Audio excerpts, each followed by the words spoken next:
Saudaraku yang dirahmati Allah, pernahkah kita merasa cukup dengan ilmu yang kita miliki?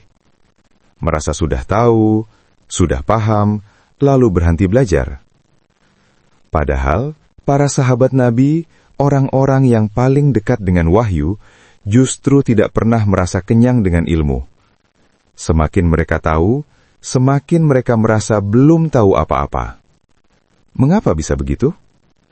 Karena bagi sahabat, ilmu bukan sekedar pengetahuan, tetapi jalan untuk mendekat kepada Allah. Hari ini kita hidup di zaman informasi melimpah. Ceramah ada di mana-mana, kitab tersedia, video mudah diakses. Namun anehnya, hati sering tetap kering. Ilmu banyak, tapi amal sedikit. Pengetahuan luas, tapi hati tidak lembut. Sahabat berbeda. Mereka mencari ilmu bukan untuk dikenal, bukan untuk menang debat, bukan untuk gelar atau pujian manusia. Mereka belajar karena takut kepada Allah. Dalam Hayatus Sahabah diceritakan, para sahabat rela menempuh perjalanan berhari-hari hanya untuk satu hadis.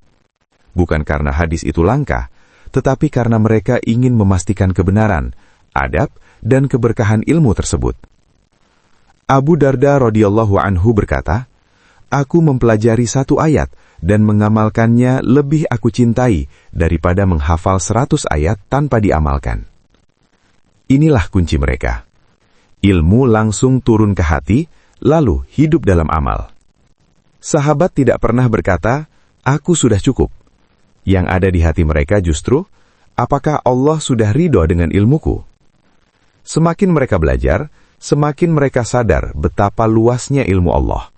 Semakin mereka tahu, semakin mereka tunduk. Semakin mereka paham, semakin mereka takut berbuat salah.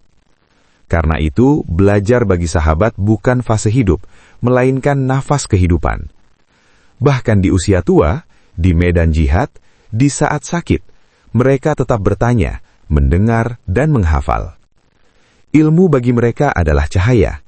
Dan cahaya tidak pernah membuat kenyang, justru membuat ingin lebih dekat kepada sumbernya. Saudaraku, jika hari ini kita merasa malas belajar, atau merasa sudah cukup dengan apa yang kita tahu, barangkali bukan karena kita terlalu berilmu, tetapi karena hati kita mulai jauh dari tujuan ilmu itu sendiri. Mari kita hidupkan kembali semangat sahabat, belajar untuk takut kepada Allah, belajar untuk memperbaiki diri, belajar agar iman terus bertambah. Karena orang beriman tidak pernah kenyang dari ilmu, sebagaimana ia tidak pernah kenyang dari rahmat Allah. Jika hati ini ingin hidup, maka jangan pernah berhenti belajar.